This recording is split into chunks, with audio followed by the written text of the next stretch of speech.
دوستو بہت ہی مزے کی ایپیسوڈ یہ صرف آپ کی سپورٹ کی وجہ سے اپلوڈ ہو رہی ہے۔ جو سپورٹ آپ نے رات دکھائی اس کے بدلے میں آپ کو آج بھی 3 ایپیسوڈ ملیں گی۔ چلتے ہیں مزیدار ایپیسوڈ کی طرف۔ دائیں جانا ویٹنگ روم الگ سے بنا ہوا تھا۔ مجھے وہاں جا کر یہ بھی معلوم پڑا کہ اگر گراؤنڈ فلور پر پارلر ہے اور سیکنڈ فلور پر لیڈیز جم بھی بنایا گیا ہے، وہاں موجود سٹاف میں لڑکیاں اور لڑکے مخلوط انداز میں کام کر رہے تھے۔ کافی ساری چیئرز پڑی تھیں، کسی پر لڑکا بیٹھا کٹنگ وغیرہ کروا رہا تھا اور کسی پر لڑکی بیٹھی کٹنگ کروانے میں مصروف تھی۔ سٹاف کا ایک ہی جیسا لباس تھا۔ سبیحہ خاتون نے مجھے ایک لڑکی کے ساتھ بائیں جانب ادارے کی طرف بھیج دیا۔ لڑکی کافی خوبصورت تھی، اس کے ساتھ ساتھ خوشگوار طبیعت کی مالک تھی۔ جب سبیحہ خاتون نے مجھے لڑکی کے ہمراہ جانے کا کہا تو اس لڑکی کو دیکھ کر میں تو یہ سوچ کر خوش ہو رہا تھا کہ اتنی نرم نازک ہاتھ میرے کام کریں گے۔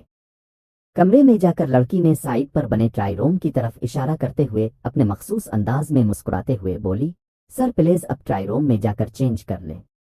لڑکی کی بات سن کر مجھے کنفیوژن ہو گئی کہ کپڑوں کو چینج کس بلا سے کرنا ہے، کیونکہ میں تو ساتھ میں کچھ بھی نہیں لے کر آیا تھا۔ میں نے کنفیوژن ختم کرنے کے لیے لڑکی سے وضاحت طلب کرتے ہوئے کہا، میں تو کچھ بھی نہیں لے کر آیا، کس سے چینج کروں؟ میری بات سن کر لڑکی کے گلابی ہونٹوں پر مسکراہٹ دوڑ آئی۔ مسکراہٹ کافی شدت آمیز تھی۔ شاید وہ میرے احترام کی وجہ سے مسکرا دی تھی، ورنہ شاید اس کی مسکراہٹ قہقہے میں بدل جاتی۔ لڑکی مسکراتے ہوئے بولی، سر ٹرائی روم میں شارٹ موجود ہے، اب وہ پہن لیں۔ میں کھسیانے سا ہو کر سر جھکائے ہوئے ٹرائی روم کی جانب چلا گیا۔ ٹرائی روم میں داخل ہوا تو واقعی دیوار کے ساتھ بینگر میں شارٹس لٹک رہے تھے۔ میں خوشی خوشی ٹرائی روم سے جب باہر نکلا تو وہیں میرے قدم رک گئے، کیونکہ کمرے سے لڑکی غائب تھی، اور جس جگہ میں لڑکی کو چھوڑ کر گیا تھا اب اس جگہ پر حسین دوشیزہ کی بجائے کلین شیف خسرہ نما نازک پھول کھڑا میری جانب دیکھ کر مسکرا رہا تھا۔ نازک کلی کو کانٹے دار پھول میں کنورٹ ہوتے دیکھ کر مجھے غصہ تو بہت آیا، مگر میں کر بھی کیا سکتا تھا، برداشت کرنے کے سوا کوئی چارہ نہیں تھا۔ غصے کا اظہار تو میں تب کرتا جب میں نے لڑکی کی ڈیل کی ہوتی کہ اسی صنف نازک نے میرا کام کرنا ہے۔ خیر یہاں واقعہ کو تھوڑا مختصر کرتا چلوں۔ اس بے شرم نما لڑکے نے مجھے سٹریچر پر لیٹنے کا کہا۔ میں آنکھیں بند کر کے دل میں گندی گالیاں نکالتے ہوئے لیٹ گیا۔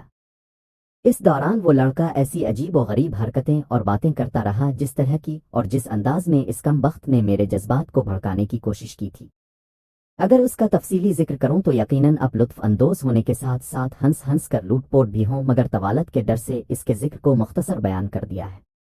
1.5 گھنٹے میں اس نے مجھے فری کر دیا۔ فری ہونے کے بعد اس نے مجھے وہیں کمرے میں دیوار پر لگے شیشے میں اپنی باڈی دیکھنے کا کہا۔ جب میں نے اپنے جسم کو شیشے میں دیکھا تو تب مجھے معلوم پڑا کہ سبیحہ خاتون نے مجھ سے یہ فرمائش کیوں کی تھی۔ مجھے پہلی بار اپنے ہی جسم پر پیار آنے لگ گیا تھا، یہاں تک کہ اپنے جسم کو دیکھ کر مجھے یہ ڈر پڑ گیا تھا کہ کہیں میری خود کی ہی نظر اپنے جسم کو نہ لگ جائے۔ دوسری جانب وہ خسرہ ٹائپ لڑکا میری باڈی پر مرا جا رہا تھا۔ اس کے ہاتھوں سے مجھے گدگدی اور جھرجھری محسوس ہونے لگی تھی۔ بالآخر میں نے اسے یہ حرکتیں کرنے سے منع کر دیا۔ وہ پھر بھی تعریفوں پر تعریف کرتا جا رہا تھا، تو وہ مجھے خوش کرنے کے لیے اپنے کام کی تعریف کروا رہا تھا، پھر سچ میں وہ میری باڈی کو دیکھ کر باڈی پر فدا ہو گیا تھا۔ فری ہو کر کپڑے پہن کر میں نے باہر آنے سے پہلے جیب سے 1000 نکال کر اس لڑکے کو انعام کے طور پر دیا، جسے لے کر وہ مزید خوش ہو گیا، مگر پیسے پکڑنے کے بعد اس نے ایسی بات کر دی جسے سن کر مجھے جھٹکا لگا۔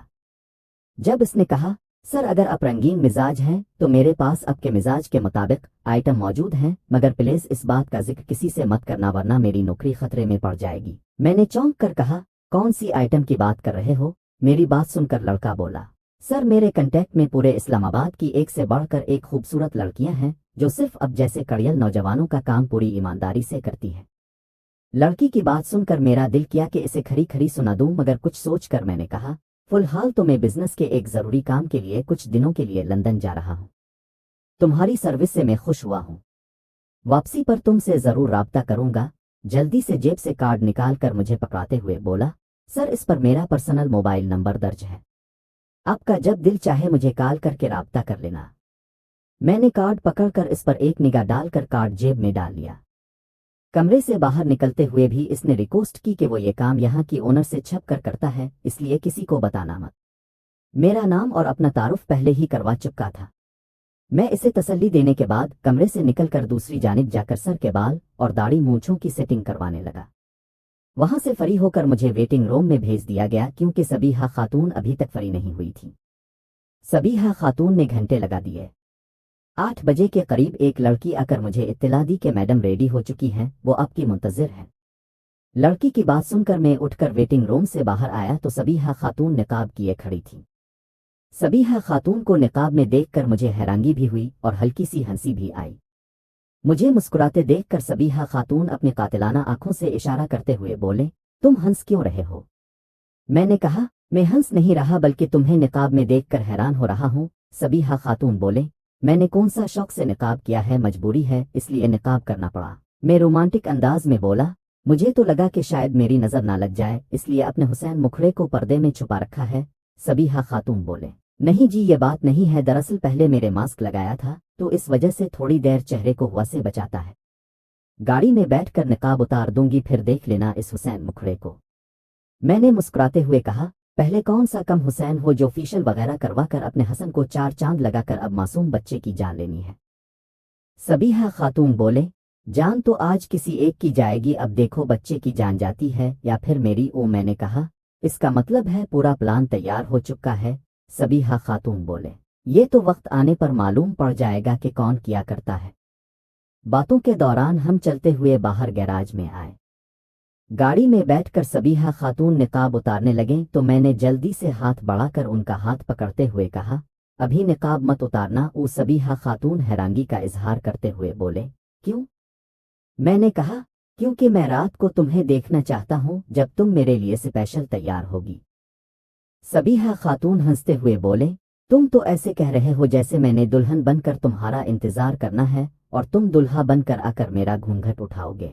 सबीहा खातून की बात सुनकर मैं खामोश हो गया क्योंकि इसने जो मौजू छेड़ लिया था इसका मेरे पास जवाब नहीं था। मेरी खामोशी को देखकर सबीहा खातून बोले, क्या हुआ, चुप क्यों हो गए? मैंने बात बनाते हुए कहा, जरूरी तो नहीं कि दुल्हन ही बिन सांवर कर बैठती है, दोस्त के लिए भी तो संवरा जा सकता है। मेरी बात सुनकर सबीहा खातून ने हसरत भरी लंबी सांस खींचकर छोड़ी और आखिर में बस इतना ही कहा, दो वो सब। सबीहा खातून का अंदाज देखकर मैंने खामोश होना ही बेहतर समझा क्योंकि इस हसरत भरी आह का जवाब देता तो बात दुल्हन के मौजू पर शुरू हो जाती। इसी दौरान हम वापस बंगले पर पहुंच गए। गाड़ी पार्क करने के बाद मैं सबीहा खातून के साथ 2nd फ्लोर पर आ गया। नौकरानियां हाथ बांधे आदाब से हमारे पीछे आ रही थीं। ऊपर पहुंचकर कमरे के पास से गुजरते हुए मैं वहीं रुक कर बोला, मैं नहाकर फ्रेश हो जाऊं। मेरी बात सुनकर सबीहा खातून ने आंखों के इशारे से मेरी तवज्जो नौकरानियों की तरफ दिलाई और साथ नौकरानियों को वहां से जाने का कहा। नौकरानियों के जाते ही सबीहा खातून बोले, ठीक है तुम नहाकर फ्रेश हो जाओ। ओ मैंने कहा, वही जब तुम तैयार हो जाओ तो मुझे पैगाम दे देना, मैं आ जाऊंगा। सबीहा खातून बोले, पागल हो गए हो, मैंने पैगाम नहीं भेजना, अभी 8 बजे हैं, तुम ठीक 10 बजे खुद ही मेरे बेडरूम में आ जाना। मैं ओके कहकर कमरे में दाखिल हो गया। नौकरानियों के मामले में सबीहा खातून का रिएक्शन देखकर मैं समझ गया था कि वो हमारे ताल्लुक को पोशीदा रखना चाहती है। हालांकि नौकरानियां जिस कदर सबीहा खातून का एहतराम और उनकी खिदमत गुजार थीं, अगर उन्हें हमारे ताल्लुक का इल्म भी हो जाता तो उनकी इतनी हिम्मत नहीं थी कि इस बात का जिक्र बंगले से बाहर किसी से करती, बल्कि जितना सबीहा खातून का दबदबा था वो इस मौजू को आपस में भी डिस्कस करना अपनी मौत को आवाज़ देने जैसा समझती। फिर भी सबीहा खातून उनके सामने मेरे साथ हंसकर बात करना भी मुनासिब नहीं समझती थी। यहाँ मुझे एक और बात का इल्म हो गया था कि सबीहा खातून का चाहे मुझ पर दिल आ गया था, वो मुझे अपना सब कुछ सौंप भी चुकी थी। रही सही कसर आज रात बेडरूम में निकल जानी थी, मगर इसे अपनी इज्जत, अपना मकाम और रुतबा मुझसे ज्यादा अजीज था।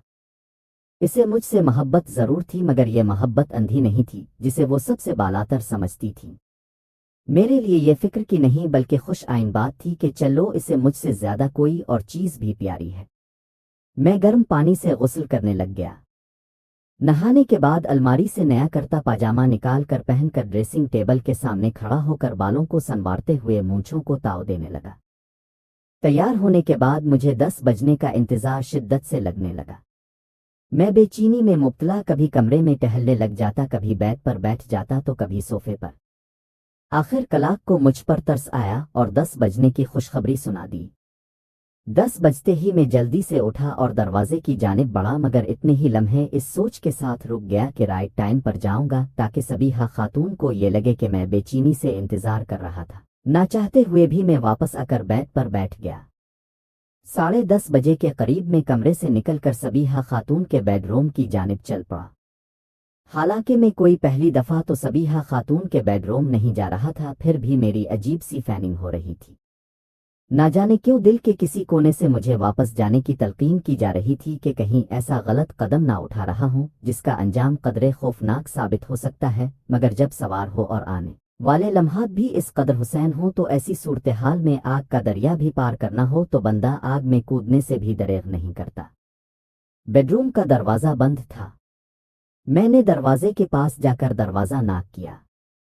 कुछ देर बाद थोड़ा सा दरवाज़ा खुला और सबीहा खातून की परतरन्नुम भरी आवाज़ मेरे कानों से टकराई, कम उन यासिर। मैं दाखिल होने से पहले दोनों हाथों की मुट्ठियों को जोर से भींचकर झुरझुरी लेते हुए अपने औसाफ कायम किए और दरवाज़ा अंदर की जानिब धकेलते हुए कमरे में दाखिल हो गया। कमरे में दाखिल हुआ तो कमरे में परफ्यूम की जादुई खुशबू जब मेरे नथनों से टकराई तो सबीहा खातून को देखे बगैर ही मुझ पर खुमारी छाने लगी। मैंने लंबा सांस खींचकर इस खुशबू को अपनी सांसों में मुंतकिल किया। जब मैंने कमरे में निगाह डाली तो सबीहा खातून मुझे कहीं नजर नहीं आए। इसे पिल भर में कमरे में गायब देखकर पहले तो मैं चौंक कर चारों तरफ देखने लगा। जब मेरी नज़र ड्रेसिंग रूम की राहदारी के दरवाजे पर लटकती झालर पर पड़ी तो झालर को हरकत करते देखकर मैं समझ गया कि सबीहा खातून मुझे अंदर आने का कहकर इसी वक्त ड्रेसिंग रूम की जानिब चली गई है। कमरे में नीले रंग का जीरो बल्ब रोशन था और मध्यम आवाज में रोमांटिक गाने के बोल कमरे के माहौल को भी रोमांटिक बना रहे थे। आज मौसम बड़ा बेईमान है, आने वाला कोई तूफान है। मैं गाने के बोल गुनगुनाते हुए कमरे की रंगीनी का जायजा लेते हुए बेड की जानिब बढ़ा। बेड के करीब जाकर मैं इस तरफ चेहरा करके बैठ गया जहां से प्रिस्तान से परी ने जलवागिर होना था। मेरी नज़रें राहदारी पर यूं टिकी हुई थीं जैसे एक लम्हे के लिए भी नज़रें इस दर से हटीं तो इस जलवा अफरोज नज़ारे से महरूम हो जाऊंगा। एक तरफ कमरे की मध्यम रोशनी और रोमांटिक गाने के बोल मेरे जज्बात को गरमा रहे थे, दूसरी जानिब सबीहा खातून का जलवागिर होना मुझे इस्तिराब में मुब्तला किए हुए था। ऐसे मौके पर ऐसी कैफियत में शायर ने क्या खूब कहा है, रोए ना लब हिलाए ना झपकी कभी पलक तेरी इंतजार में हम पत्थर के हो गए, इंतजार की घड़ियां खत्म हुई। दरवाजे पर लटकती झालर में हरकत पैदा हुई। झालर की लड़ियों की छन छन के साथ मेरे दिल की धड़कनों की आवाज सुनाई देने लगी। अगले ही लम्हे झालर की लड़ियों को चीरता हुआ गोरा हाथ नुमाया हुआ, साथ ही 14वीं के चांद जैसा चमकता सफेद रोशन चेहरा। मुझे यूं लगा जैसे मैं वाकई ही मक्तलगाह में होने के लिए खुद को पेश कर चुका हूं। मैं आंखें फाड़े सबीहा खातून को बाहर निकलते देख रहा था। सबीहा खातून के बाल पहले सिया काले थे मगर अभी गोल्डन शेड दे रहे थे। इससे चेहरे की खूबसूरती में पहले से कई गुना इजाफा हो चुका था। सबीहा खातून मेरी हालत से महजूज होते हुए मुझसे चंद कदमों के फासले पर आकर खड़ी हो गईं, जबकि मैं सबीहा खातून के जलवे को देखकर उसके सेहर में यूं जकड़ गया था कि मुझे ये भी एहसास नहीं हुआ कि मैं बेड से उठकर खड़ा कब हुआ था। मैं बुत बना बेखुदी में बेड से 2 कदम आगे बढ़कर खड़ा होकर खिली आंखों से सपना देख रहा था, क्योंकि इस कदर हुसैन दिलकश नज़ारा सिर्फ सपनों में किया जाता था, मगर आज ये सपना हकीकत पर मबनी था। चंद लम्हों बाद सबीहा खातून आगे बढ़कर मेरे मुकाबिल आकर खड़ी होकर मेरी आंखों के आगे हाथ हिलाकर बोले, हेलो माई डियर, कैसी लग रही हूँ। मैं चौंकने के अंदाज में सकते से बाहर निकलते हुए होश में आकर बोला, शब वस्ल की किस्म, तुम हसन मुजस्समा हो। तेरे जलवे को देखकर मैं हैरान हूं कि मैं अभी तक अपने कदमों पर कैसे खड़ा हूं। सबीहा खातून मुस्कुराकर मेरे कान के नीचे गर्दन पर हाथ रखकर गर्दन को सहलाते हुए बोले, मेरी जिंदगी में शब वस्ल भी होगी ये मैंने कभी सोचा भी नहीं था। मुझे खुशी इस बात की है कि जिसने मेरे दिल पर पहली दस्तक दी इसी के लिए मेरे दिल के दरवाजे खिल गए। वो आज इसी से शब वस्ल है। सबीहा खातून की आंखों में जोश जारी था जैसे वो नशे में हो।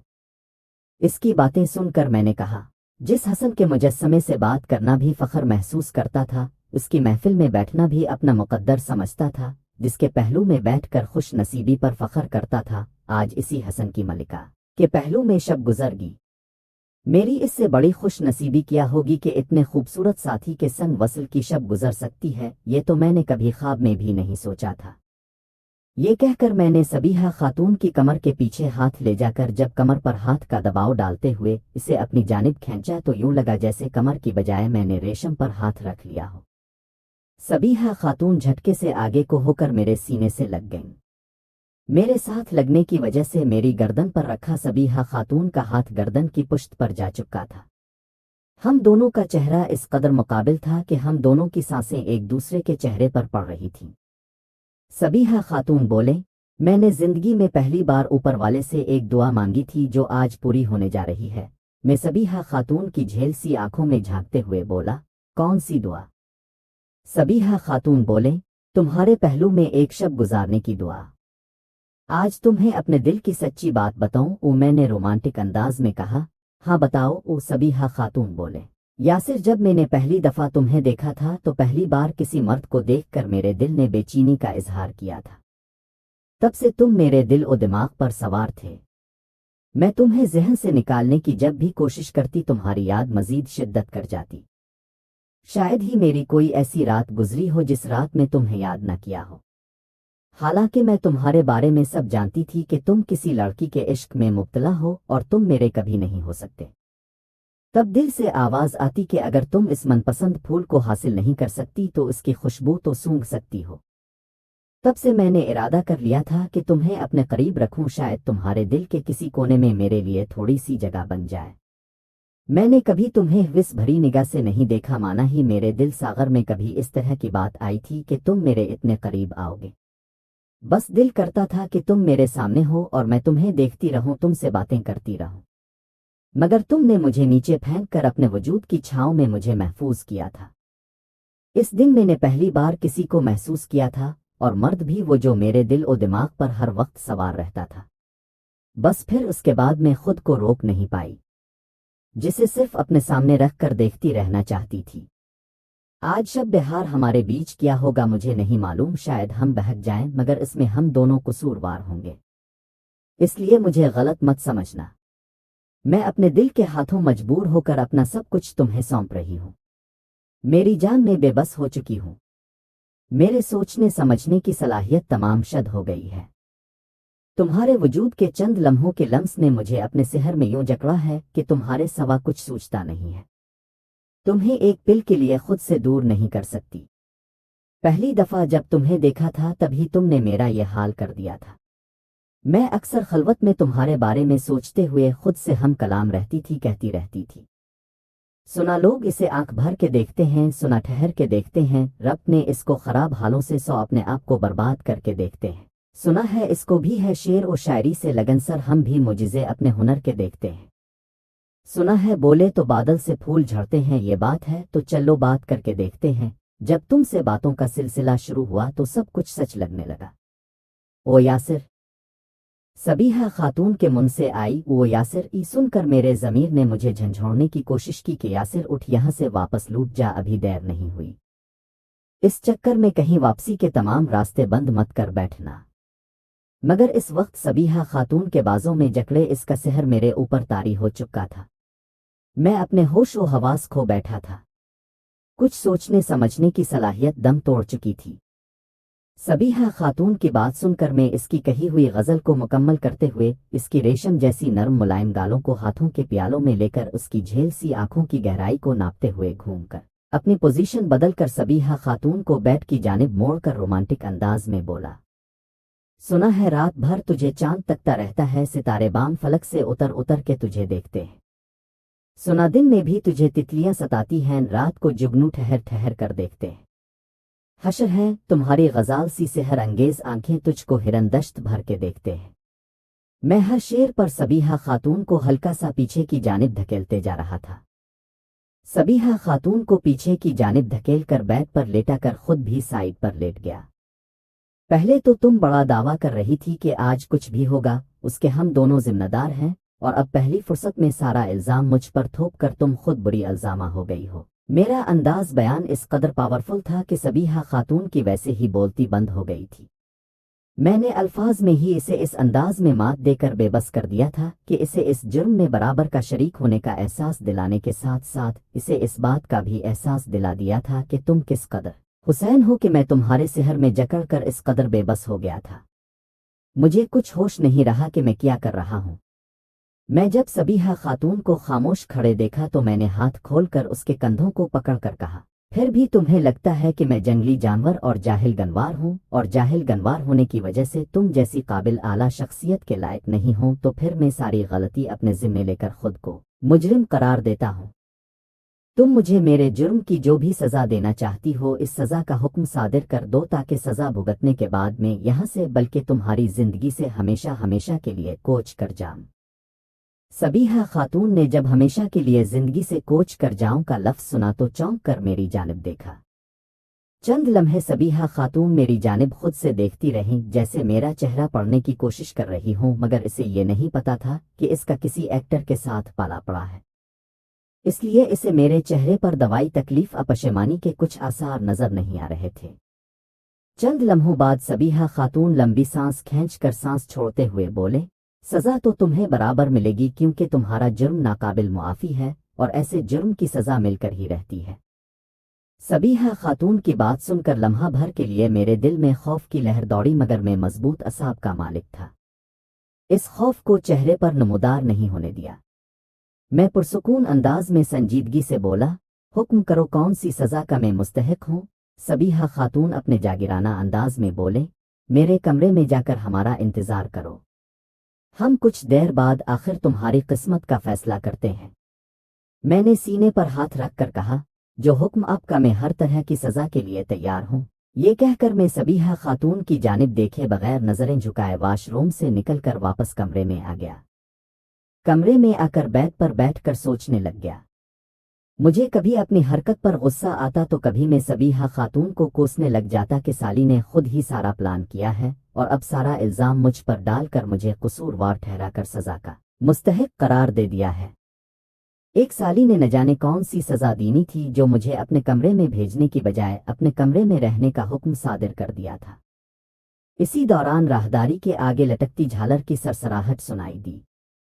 میں نے چونک کر اس جانب دیکھا تو نہ تو میں پلکیں جھپکا پایا نہ ہی میں سانس لے پایا۔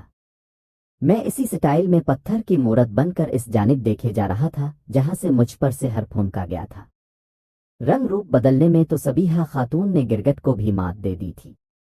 جس طرح کوئی خلائی مخلوق ایک لمحے میں روپ بدل لیتی ہے، ویسے ہی سبیحہ خاتون روپ بدل کر جلوہ گر ہو چکی تھی۔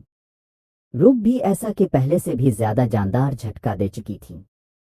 سبیحہ خاتون سلو موشن میں چلتی بے باکی سے میری جانب بڑھتے ہوئے میرے قریب آئیں، اور آتے ہی انہوں نے پہلے میرے بازوں سے کرتا نکال کر صوفے پر پھینکا اور ایک ہاتھ میرے سینے پر رکھ کر مجھے پیچھے دھکیلتے ہوئے بیڈ کی جانب لے جانے لگے۔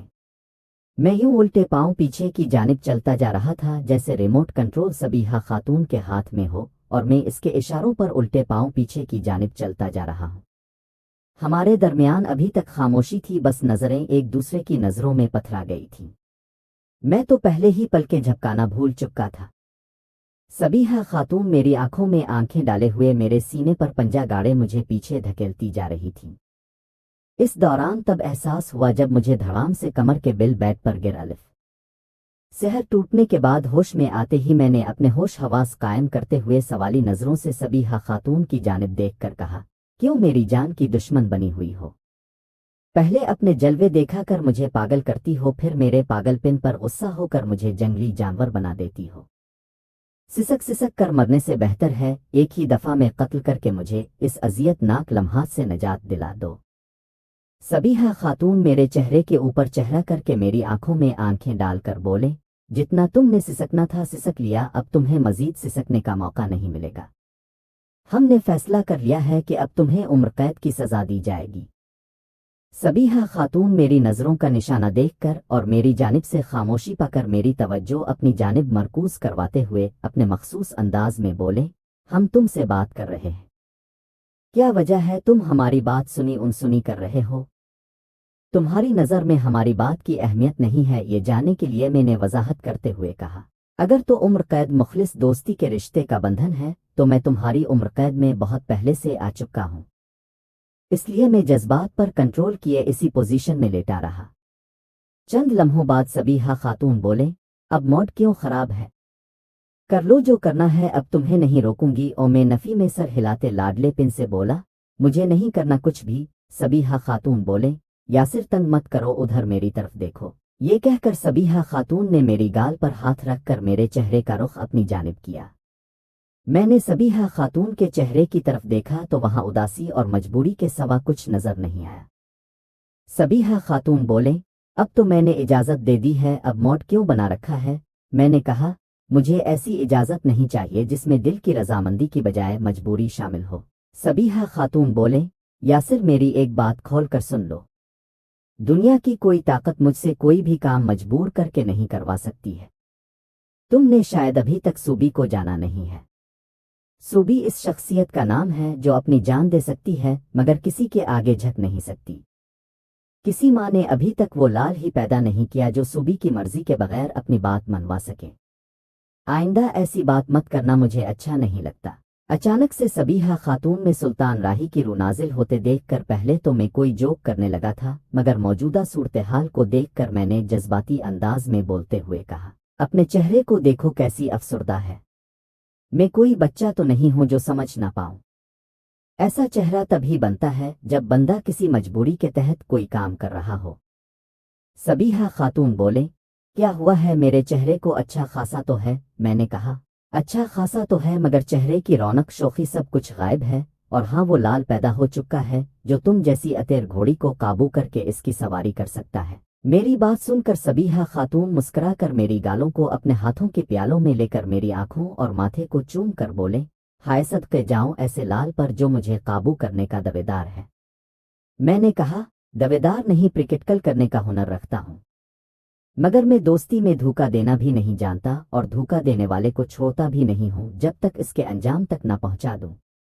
میں تمہیں پہلے بھی بتا چکا ہوں کہ یاسر دوستی اور دشمنی سے الگ لگن کرتا ہے، اور جو کام دل سے کیا جائے پھر بندہ دوست اور دشمن کی ہر چال سے باخبر رہتا ہے۔ کچھ دیر پہلے نہ سارے جذبات، تمہارے چہرے کی رونق، تمہارا لہجہ، تمہارا انداز بیان سب کچھ رومانٹک تھا، مگر اب یہ افسردگی کا مطلب یہی ہے کہ تم میری ناراضگی کی وجہ سے مجھے سب کرنے کے لیے کہہ رہی ہو۔ یاسر اتنا کم ظرف نہیں ہے کہ جسے دوستی کرے اور پھر اسے اپنے مطلب کے لیے استعمال کرے۔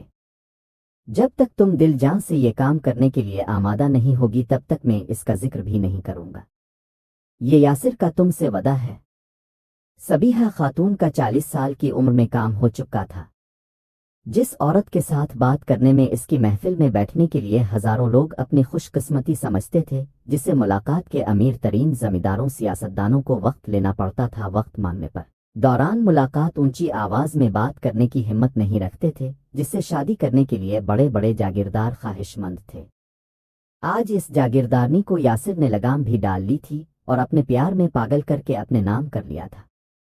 کافی دیر صبیحہ خاتون روتے ہوئے میری منتیں کرتی رہیں، زور آزمائی کرتی رہیں، مگر آخر کار خود کو میرے حوالے کر کے ہچکیاں لیتے ہوئے رونے لگ گئیں۔ پہلے تو میں خاموشی سے صبیحہ خاتون کی باتیں سنتا رہا، اس کی زور آزمائی کو تھکاوٹ میں بدلتا رہا، مگر جب صبیحہ خاتون خاموش ہو کر بے بسی کا اظہار کرنے لگے